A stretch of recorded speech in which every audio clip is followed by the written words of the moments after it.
और आज मैं आपसे बात करना चाहता हूं कि आप मसीह के गवाह हैं। आप प्रभु यीशु मसीह के रिप्रेजेंटेटिव हैं, उसके गवाह हैं आप, उसके प्रतिनिधि हैं आप इस दुनिया में। उसने आपको चुना है, इस बड़ी भीड़ से उसने आपको चुना, आपको नियुक्त किया कि आप इस दुनिया में लोगों के लिए प्रभु की ओर से नियुक्त किए गए एक प्रतिनिधि हो, एक गवाह हो, एक रिप्रेजेंटेटिव हो। इसीलिए बाइबल कहती है तुम परमेश्वर के राजदूत हो। परमेश्वर ने आपको, मुझे, हम सब विश्वासियों को नियुक्त किया है, इस धरती पर नियुक्त किया है मनुष्यों के बीच में एक अच्छा गवाह बनने के लिए, एक अच्छा राजदूत बनने के लिए, एक अच्छा प्रतिनिधि बनने के लिए, ताकि हमारे द्वारा लोग प्रभु को जाने, ताकि हमारे द्वारा, हमारे कामों के द्वारा लोग पिता को पहचाने और उसकी महिमा को करें। इसलिए प्रभु यीशु मसीह ने आपको चुना है, आपको बुलाया है और आपको अपना प्रतिनिधि बनाया है। एक वचन हम लोग पढ़ेंगे, फिलिपियों की किताब उसका 3 अध्याय और 17 पद, जहां पर कुछ इस प्रकार से लिखा है, हे भाइयों, तुम सब मिलकर मेरी सी चाल चलो और उन्हें पहचान रखो जो इस रीति पर चलते हैं, जिनका उदाहरण तुम हम में पाते हो। आमीन। दोस्तों यहां पर प्रेरित पौलुस फिलिपियों की कलीसिया के लिए लिखते हैं कि हे भाइयों, विश्वासी लोगों के लिए लिखते हैं कि हे भाइयों, तुम मेरी सी चाल चलो। जैसा मैं अपने जीवन में चला, जैसा मैं विश्वास में चला, वैसे ही तुम भी मेरा अनुसरण करो, मेरे जैसी चाल चलो, मेरे जैसा चाल चलन रखो, मेरे पीछे पीछे चलते रहो। क्योंकि पौलुस ने अपने जीवन से संपूर्ण रूप से प्रभु यीशु मसीह को फॉलो किया। अब पौलुस चाहते हैं कि जो विश्वासी लोग हैं वो उनकी तरह प्रभु यीशु मसीह को फॉलो करें। पौलुस कह रहे हैं कि मुझे देखो, मुझ पर दृष्टि करो और ऐसे ही उन लोगों को पहचान रखो जो मेरी सी चाल चलते हैं, जो प्रभु की सी चाल चल रहे हैं, जो सही रीति से चल रहे हैं, उनको पहचान रखो और उनके पीछे पीछे चलते रहो, उनका अनुसरण करो, उनके जैसी चाल चलो। पौलुस इस बात को कहने में बिल्कुल नहीं हिचकिचाते कि मेरी सी चाल चलो, क्योंकि वे जानते हैं कि उन्होंने बहुत अच्छे विश्वास रख कर प्रभु यीशु मसीह के पीछे चले हैं और इसीलिए वो कह रहे हैं कि मेरे जैसा चलो। और आज हम देखते हैं कि बहुत सारे लोग ये कहते हैं कि मुझे मत देखो, खुदा को देखो, मुझे मत देखो। लेकिन दोस्तों, हमें इस योग्य बनना है, जिस तरीके से पौलुस कह रहा है, हमें भी, आपको भी इस योग्य बनना है कि हम बाकी लोगों से कह सकें कि मेरी जैसी चाल चलो।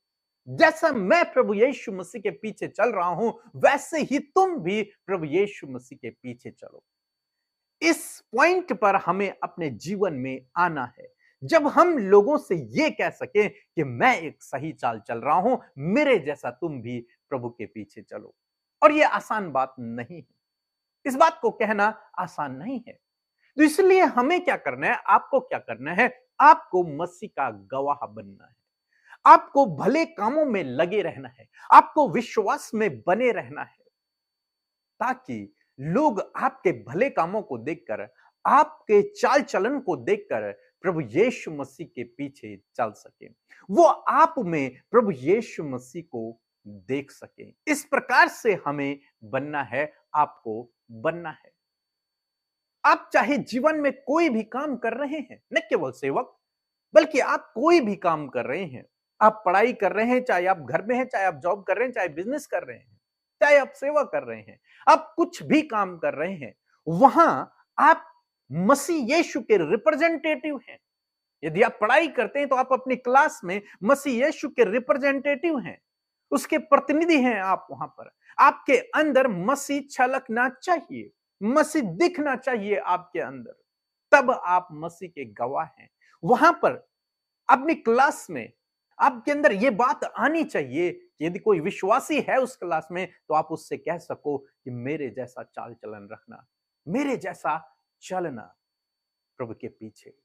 यदि आप कोई बिजनेस कर रहे हैं, कोई जॉब कर रहे हैं, तो वहां पर आपको इस तरीके से अपने जीवन को यापन करना है कि आप दूसरे विश्वासियों से, दूसरे लोगों से कह सको कि मेरी सी चाल चलो। जैसे मैं प्रभु के पीछे चल रहा हूं, वैसे तुम भी मेरे पीछे चलो।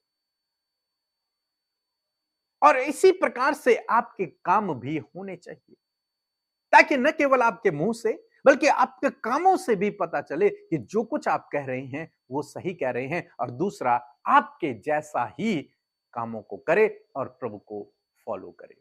तो इसलिए दोस्तों, आप चाहे कोई भी काम कर रहे हैं, कहीं पर भी हैं, एक गवाह बने। आप एक एग्जाम्पल सेट करें, वहां पर एक उदाहरण के रूप में आप वहां पर जीवन को व्यतीत करें कि लोग आपको फॉलो करें, लोग आपको देखकर मसीह को फॉलो करें, लोग आपके कामों को देखकर मसीह की बड़ाई करें, लोगों को आपके अंदर मसीह की छवि नजर आए। ऐसा जीवन आपको व्यतीत करना है, जीवन के हर एक क्षेत्र में, जहां पर भी आप हैं। यदि किसी ने आपके विरोध में कुछ गलत किया है, उसे क्षमा कर दीजिए। किसी ने आपका कुछ निकाल दिया है, उसे भी आप क्षमा कर दीजिए। आपको बहुत अच्छा जीवन व्यतीत करना होगा, तब आप मसीह के प्रतिनिधि हैं। बाइबल कहती है कि तुम परमेश्वर की जीवित पत्री हो। लोग तुम्हें पढ़ते हैं, वो मसीह को नहीं जानते, लेकिन आपका जीवन, आपका चाल चलन ही लोगों को मसीह के पास लेकर के आएगा। वो बाइबल नहीं जानते, उन्होंने बाइबल को नहीं पढ़ा, ना ही उन्होंने कभी देखा है, लेकिन वो आपको देखते हैं, आपका चाल चलन देखते हैं, आपका पहनावा देखते हैं, आप कैसे कपड़े पहने हुए हैं, आपका कैसा चाल चलन है, समाज में आपकी कैसी इज्जत है, उन सब को देखते हुए वो मसीह की ओर बढ़ते हैं। जब आप भले कामों को करते हैं, अच्छे कामों को करते हैं, प्रेम को दिखाते हैं, तो उन्हें आप में मसीह नजर आता है, और जब उन्हें मसीह नजर आता है तो वो परमेश्वर को जानने लगते हैं। इसीलिए परमेश्वर प्रभु यीशु मसीह ने अपने चेलों को भेजा कि वो संसार में जाएं, सुसमाचार प्रचार करें। हम सबको चुना है, आपको बुलाया है। क्यों? ताकि आप उसका प्रतिनिधि कर सकें, आप उसका प्रतिनिधित्व कर सकें इस दुनिया में रहकर। सो दोस्तों, मैं आशा करता हूं कि आप समझ गए होंगे कि आपको कैसा जीवन व्यतीत करना है। किसी भी व्यक्ति को आपके जीवन से ठोकर न लगे, बल्कि हर एक व्यक्ति आपके जीवन को देखकर मसीह यीशु के पास आए। आप एक गवाह हैं मसीह के, एक एग्जाम्पल आप सेट करें अपनी जगह पर, जहां पर भी आप काम कर रहे हैं, एक एग्जाम्पल सेट करें, एक उदाहरण बने वहां पर, क्योंकि आप परमेश्वर के राजदूत हैं, परमेश्वर के द्वारा चुने गए, भेजे गए राजदूत हैं, उसके प्रतिनिधि हैं। तो आप जरूर से इन बातों का ध्यान रखें। जब आप इस प्रकार का जीवन व्यतीत करते हैं, तो प्रभु यीशु मसीह आपको जीवन के हर एक क्षेत्र में आगे बढ़ाएंगे। सो प्रभु आपको इस वचन के द्वारा बहुतायत से आशीष दे। आमीन।